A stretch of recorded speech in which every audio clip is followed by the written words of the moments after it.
我只是随手制作的儿童玩具，竟差点引起第6次世界大战，吓得霸国连夜将华夏国旗插满6角大楼。但华夏却连忙站出来辟谣，说这只是玩具，并非军事武器，只因我一不小心觉醒了天宇装备系统。妈的，老子穿越这么久你不出来，玩具厂快倒闭了你也不出来，看见黑丝你竟然激活了。我想做一个火箭模型，大一些、逼真一些的那种，特别是外壳，不要那种塑料感，最好是有金属光泽的。这个没问题，我们本身就有模具。爸，哎呀，我知道了，不会牵扯到泄密的。什么？霸国那边又发布新功能了，竟然可以装备自动拦截武器，还有滑翔加伞降技术，还能自主回收。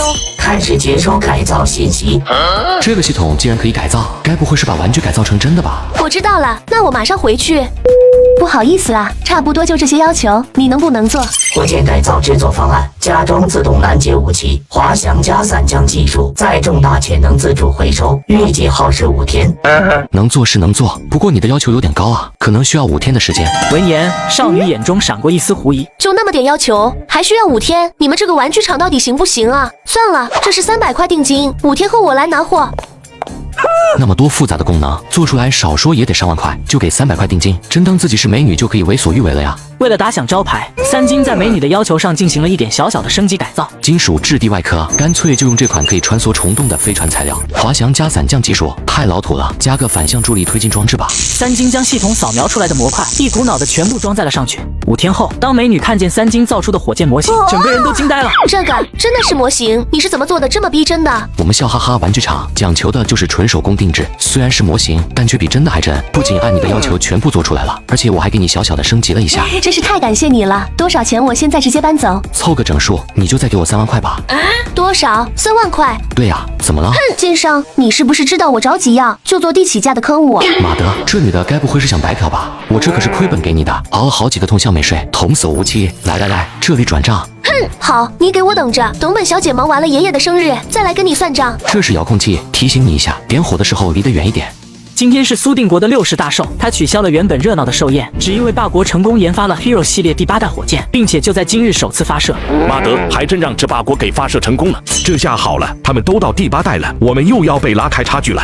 听说这一次他们霸国要全球直播，展示卫星上的新一代技术呢。爷爷，你们几个在看什么呢？丫头来了，这不外国佬又发射了第8代火箭，你爷爷正生闷气呢。行了，我说老苏啊，人家孩子好不容易回来，就别想这些不愉快的事了。丫头，这火箭模型是你带来的礼物吧？怎么长得跟长征系列一模一样啊？闻言，几人瞬间来了兴趣。这玩意怎么长得跟真火箭一样？我有一种错觉，这好像就是我们的火箭缩小版。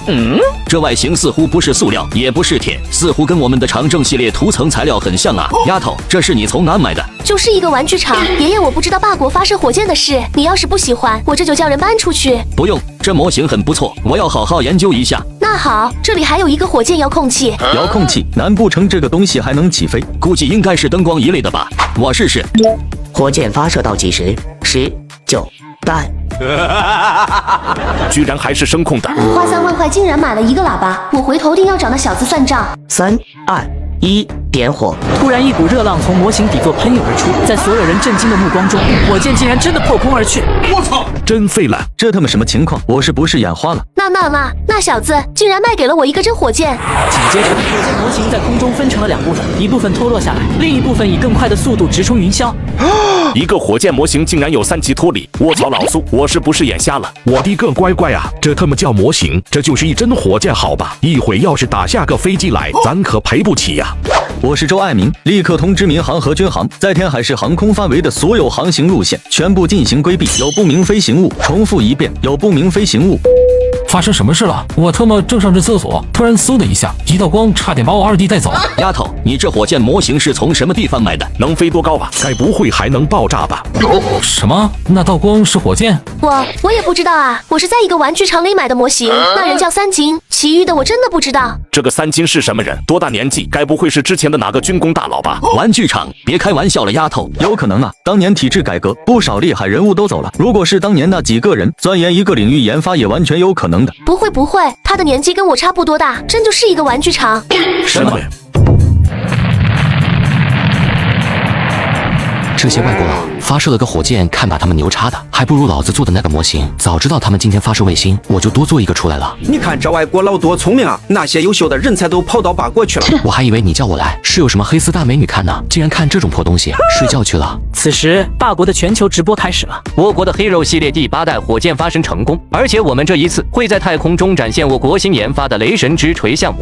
为了避免造成危害，我们打算把这一次雷神之锤的5靶瞄准北纬30.38、东经130.49的位置，此处是一片公海，自然不会引起其他的危害。什么？雷神之锤项目已经研发成功了？雷神之锤是一个电线杆大小的钨棒，从太空上投掷，速度最高可达10倍声速。他们瞄准的那处地方虽然不是我们大厦范围，但距离我们却不远。一旦雷神之锤落地，那势必会引发巨大的海啸，对我国造成不可估量的损失。霸国这分明是不把我大厦放在眼里。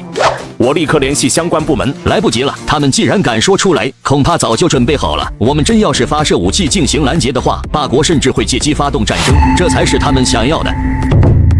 这群不知天高地厚的大夏人，还妄想追赶我们霸国的脚步，真以为你们人多就能研发出高科技来了？大夏人的脑子永远是愚蠢的，想赶上我们霸国，再发展500年吧。现在我们已经看到雷神之锤已经……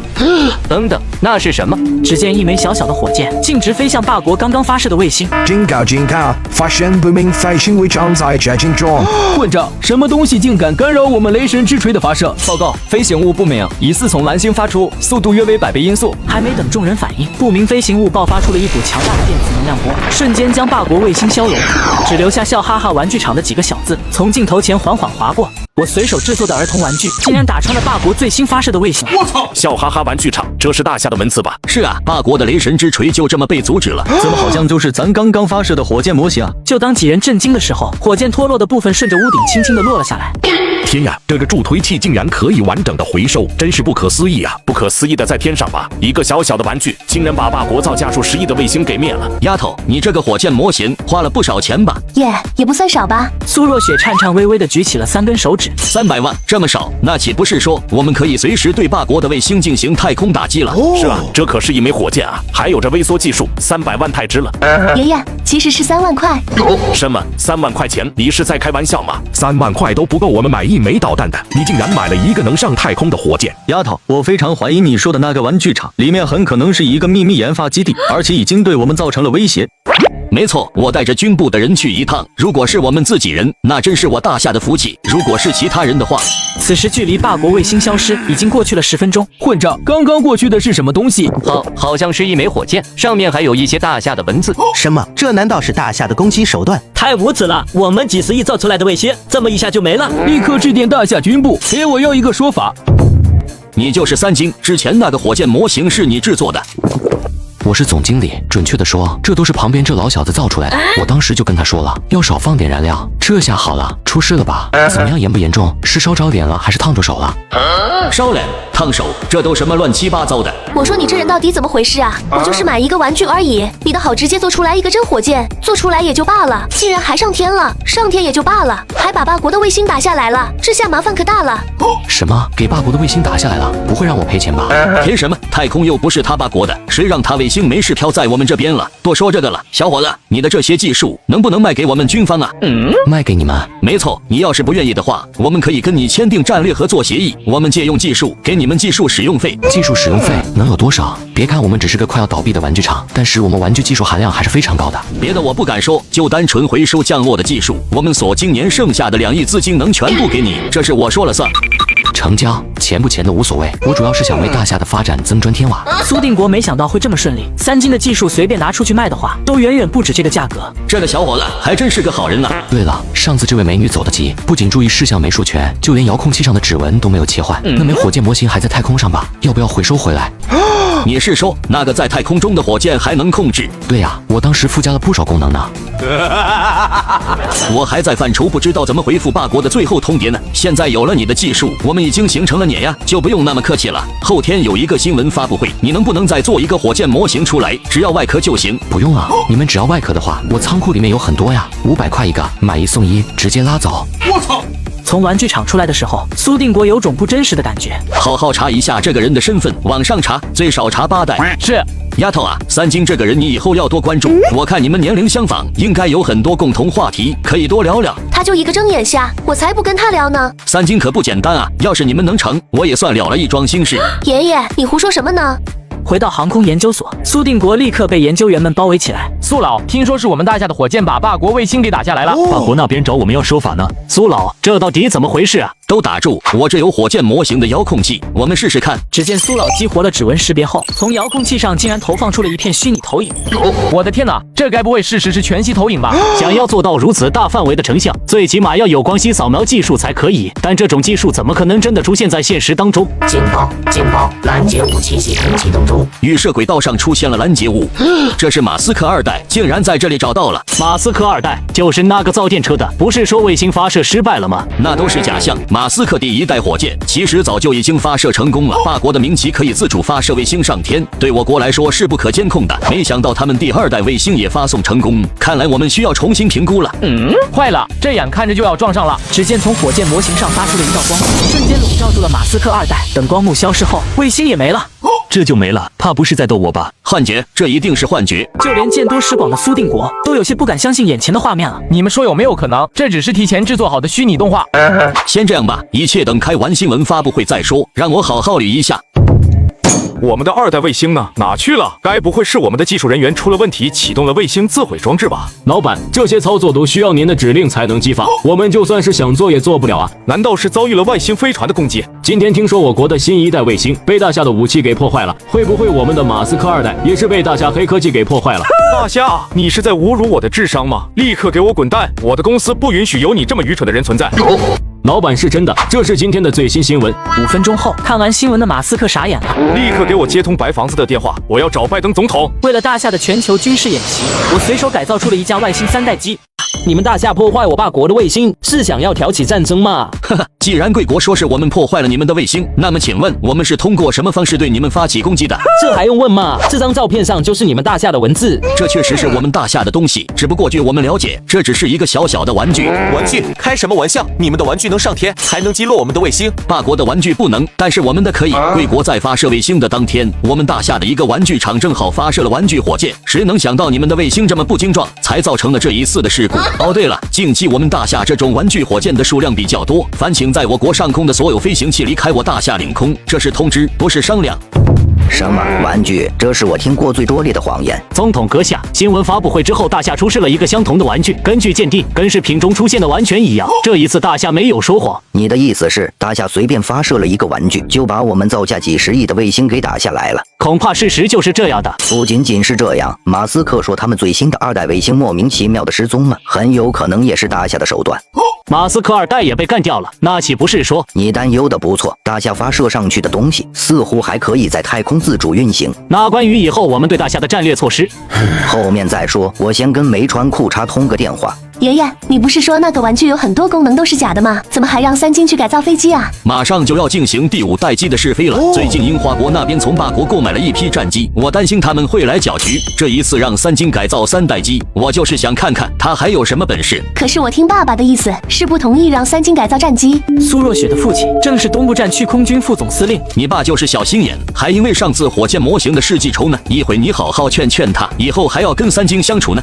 我爸跟三金相处什么？不可能，绝对不可能！他小子还想动我们的3代机，我不同意。回到家，两人就听见了苏明强的怒吼声。飞机已经运过去了，小刘你去玩具厂盯着点。父亲，我们那个战机可是有很多顶尖技术的，怎么能随便就让一个小子研究？这是要出事的。咋了？这是你们空军总司令周爱民亲自安排的，你有意见吗？小刘，你去盯紧了，让那个什么玩具厂给我抛光，打蜡就行了。他要是敢乱改，直接把那小子抓起来。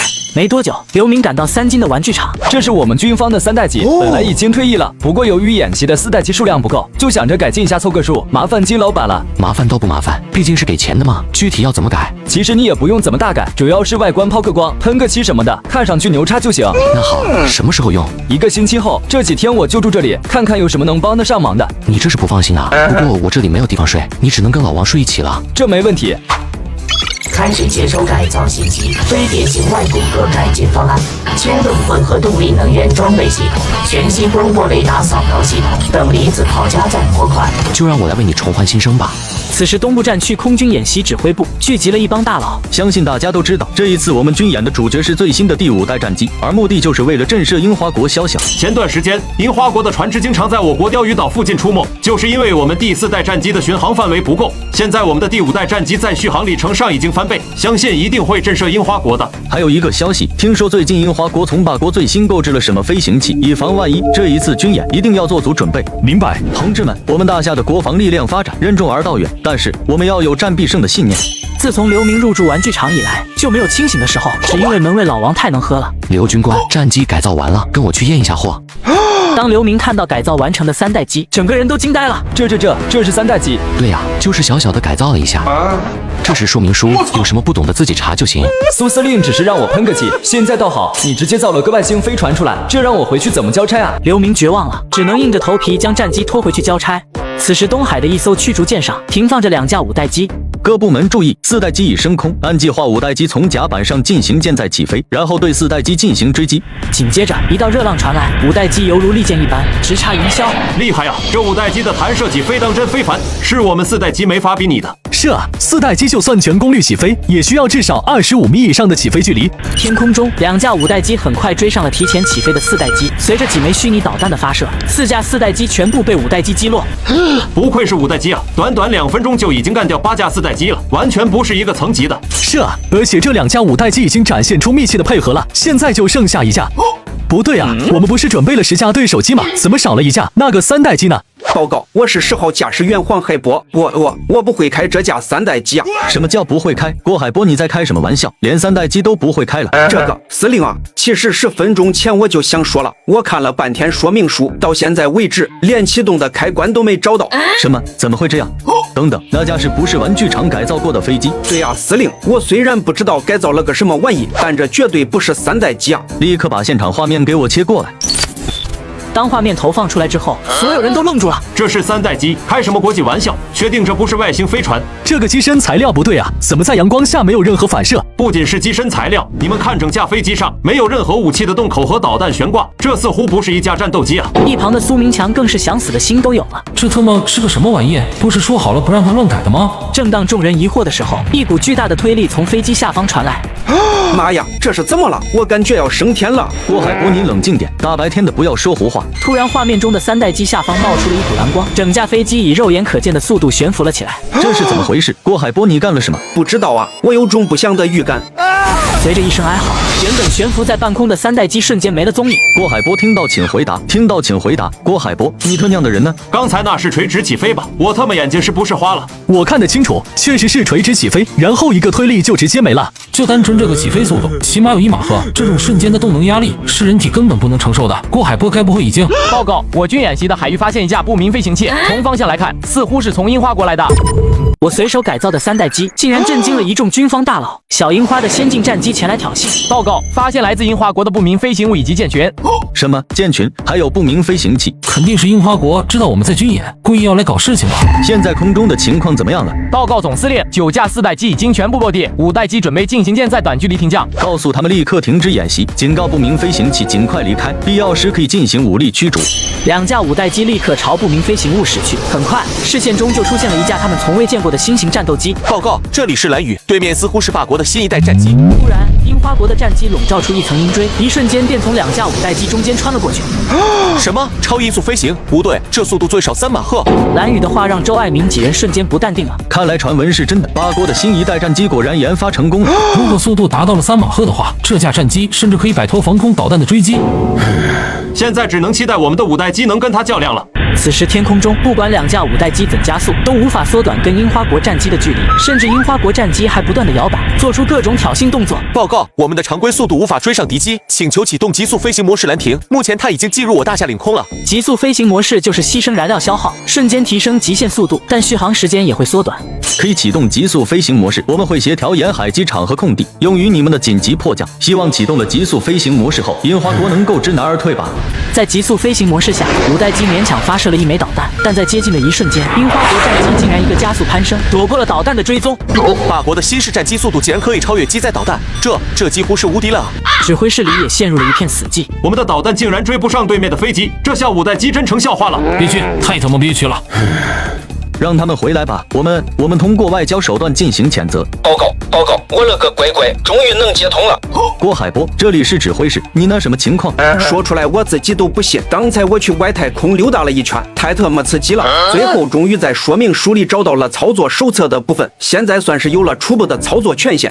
郭海波的话让众人再次陷入了沉默。去了趟太空，还这么能回来，搞笑呢？三代机一共就失联了10分钟，还能去外太空打个来回，这个速度是飞机还是火箭啊？郭海波，别跟我扯犊子，再说胡话我处分你。郭海波的话完全超出了几位大佬的认知。首长，我真没说假话，不信的话，我现在就可以降落。降落？你现在在哪？我就在军舰上空啊，悬浮着呢。众人看向电视，却没有发现军舰上空有任何的飞行物。在哪呢？不好意思啊，首长，刚才没注意，一直在隐身模式。随着话音落下，三代机的身影渐渐显露了出来。我操，这是隐身功能？一个三代机竟然能隐身，雷达发现不了也就罢了，连我们的肉眼也看不见。没想到三金大小子又改造出了一个了不得的东西，如此一来，真有可能让霸国的新式战机铩羽而归啊！郭海波，你听着，我们军演的范围内出现了一架樱花国的战斗机，并且已经将我们的2架5代机击败，剩下的就交给你了。明白，请首长放心，保证完成任务。这个自动驾驶是哪个来着？原来在第378页。突然，从电视里传来一阵轰鸣，三代机再次消失不见。刚才三代机是悬停在半空来着吧？这他妈是战斗机还是直升机啊？那个叫三金的果然有一套，立刻把实时画面给我投放出来，保留证据。不愧是霸国爹的新型战机啊，甩了这群东亚病夫的5代机不止8条街。正当小樱花得意的时候，飞机上方突然出现了一个黑影。雷达没有任何提示，这架飞机是什么时候出现的？幻觉，这一定是幻觉。小樱花怒了，直接提速想要甩开三代机，可是他不管怎么飞，三代机仍然在他上方不紧不慢地跟着。对，就这么玩他，让小樱花跟我们比速度，气死他！不好，他们似乎朝着樱花国的舰群飞去了。郭海波中计了。郭海波，立刻停止追击，不要中计。第196页，自主防御系统。请首长放心，现在我已经找到了攻击和防御系统了，我请求继续追击。我大夏的领空神圣不容侵犯。郭海波的话让周爱民一时也拿不定主意了。司令，我认为可以尝试，一个玩具火箭都能给霸国的卫星打下来，我相信这个三金改造出来的三代机也一定会有奇迹发生。郭海波，你听着，从现在开始你可以自主防御攻击，给老子一战立威。此时樱花国的舰群附近，无数架战机腾空而起，必要拦截三代机。我随手改造的三代机竟然惊动了整个樱花国舰队，无数架战机腾空而起。警报！已被超过100枚导弹锁定，此报球幕启动。只见一道球形的电磁光幕向前方发射了出去，所到之处，电子元件全部失灵，樱花国的战机纷纷坠落进了海里。八哥，怎么回事？信号呢？好像我们的电路瘫痪了，具体原因不明。废话，我他妈不知道没电了吗？赶紧排查原因。报告，动力系统瘫痪，推进系统瘫痪，防御系统瘫痪，电气系统瘫痪。妈的，给老子闭嘴！你就告诉我，还有哪个系统没有瘫痪？报告，马桶还在正常运行。天哪！你们快看外面！此刻舰群上方，樱花国战机们如无头苍蝇一般的互相乱撞，宛如世界末日一般。完了，我大和无敌舰队啊，全完了！此时，包括周爱民在内的所有人都傻眼了。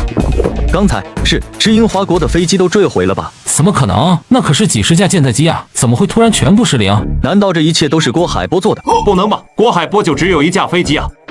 不是做梦！天哪，我看到了什么？一个人干掉了一整个核动力航母群。核动力航母群是目前最强大的军事打击能力，不存在之一。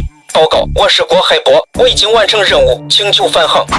郭海波，立刻返航回来。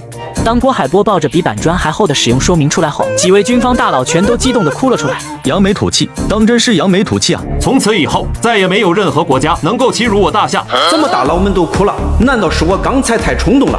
首长，我错了，我真不知道这三代机的防御功能这么厉害啊！我愿承担全部责任，你们抓我吧！抓你干什么？不光不抓你，老子这次还要给你记功。嘿嘿，其实我也没有那么优秀了，都是后面这架三代机起了作用。我去，忘了这个大宝贝了。我的个乖乖，刚才是不是垂直降落下来的？去，一边去，别挡着我们。就是没眼力见，刚才竟然踩着机翼就下来了，踩坏了怎么办？以后给我脱了鞋再上去。这些大佬们也太现实了吧！那架新式战机真的是你造出来的？当然了，不然的话，我想诸位将军也不会来我这个小小的玩具厂。不错不错，英雄出少年，我们这次来是想要代表大夏空军跟你签订一份战略合作协议。可是我刚跟苏老签完啊，那顶多算是老苏他们研究所里的，这样别的我们也不要求，只共享新战机的技术就可以了。至于技术使用费，你也不用担心，最少能保证每年20个亿。多少？每年20个亿？我们也知道这个数额比较少，但是目前大夏的军费确实有限，国家在大力发展经济，难免有些顾此失彼。签，马上签！爱国哪能用金钱来衡量？周司令说多少那就是多少。好，那谁赶紧先给三金这边打款。糟了，我之前跟三金说要尽快打款的，一下子把这事给忙忘了。要是三金有什么意见，那就全完了。三金啊，这个战机的制作费用一定很大吧？确实很大。不瞒各位说，为了改造这架战机，我把我们厂的地皮都给抵押出去了，还套了10来张信用卡，前后的材料什么的加起来，差不多200多万吧。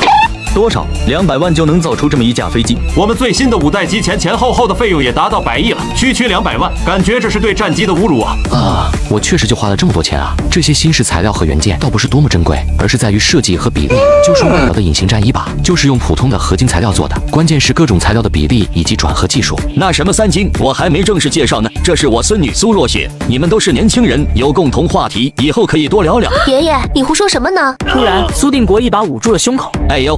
老苏，你怎么了？刚刚不是还好好的？快来人，送老爷子去医院。若雪啊，你把他们陪我去就行了，你就在这好好陪三金吧。话音落下，苏定国带着一行人直接跑路了，只留下苏若雪尴尬的待在原地。这是什么情况啊？苏老爷子怎么看都不像是有事，恐怕是故意给我创造机会来的吧。之前没发现这个脾气大的大小姐竟然这么好看，真好看。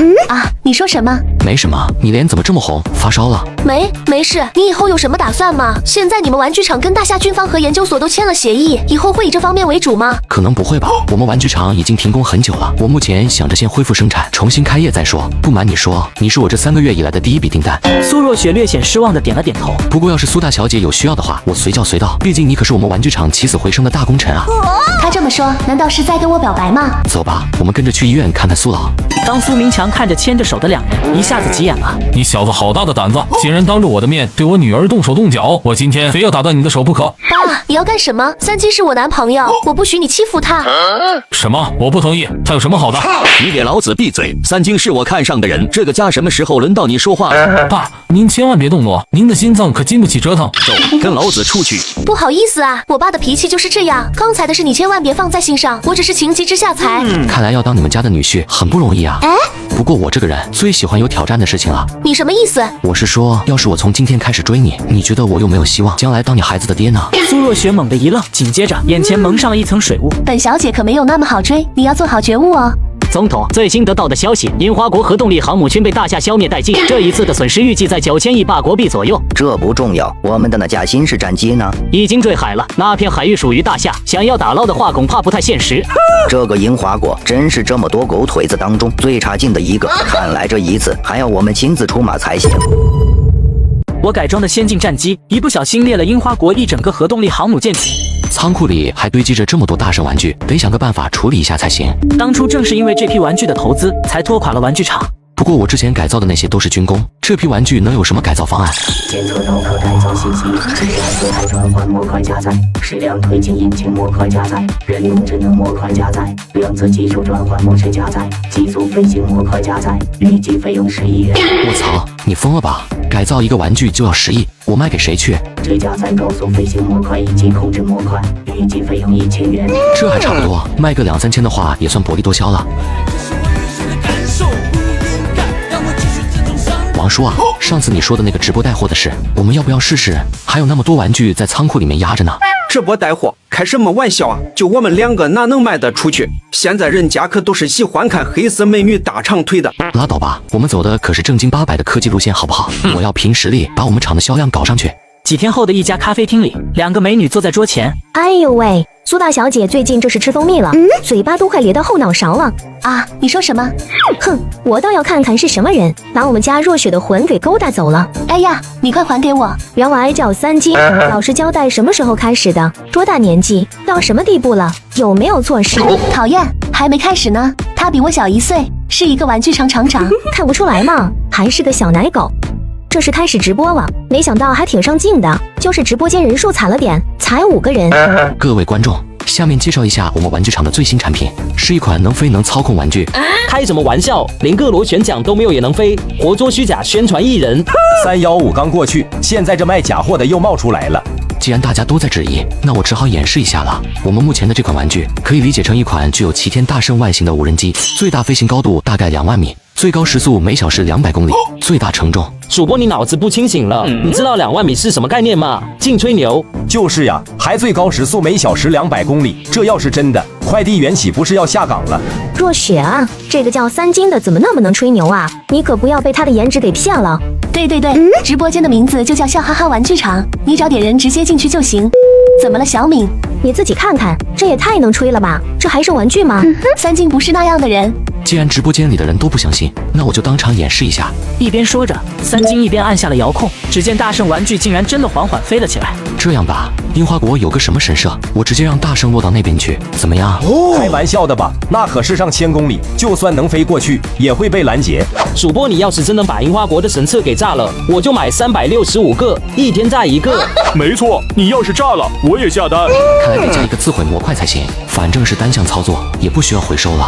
3金索性在直播间里开始改装起了大圣玩具。由于核动力航母群铩羽而归，为了巩固人心，樱花国首相来到神社参拜。各位天泽大神，请庇佑我樱花国能够再次将大夏踩在脚底下，保佑我继续当选下一任首相，到时候一定多烧几个美女给你们。话音落下，突然一声巨响从屋顶撞了下来，跪在地上的龟天纯一郎直接被轰飞了出去，所有人都傻眼了。伴随着龟天纯一郎落地，眼前的樱花国神社竟然轰然倒塌。最新消息，樱花国神社因不明原因倒塌，有报道称是樱花国首相龟天纯一郎在供奉的时候携带炸弹进场，并进行引爆。目前龟天纯一郎已经被警方逮捕。我去，真的炸了！那个主播说的竟然是真的，这他妈还是个玩具吗？主播的直播间怎么还不开？我都准备好信用卡了，社会高低的买一个大圣回去供着。一时间，大圣归来的口号响彻了整个大夏网络。而3金却在军方大佬周爱民的车上。你老实跟我说，这一次樱花国神社的事情跟你有没有关系？这个可能有点关系吧。喂，是我，已经确认了，就是3金干的。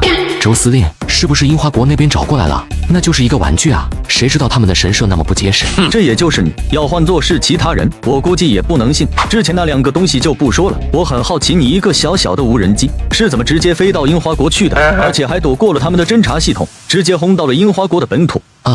我想应该是隐形外衣起了作用吧。其实材料用的跟之前飞机上的一样，肉眼的话也基本不能看见，毕竟当时速度已经达到了每小时2000公里。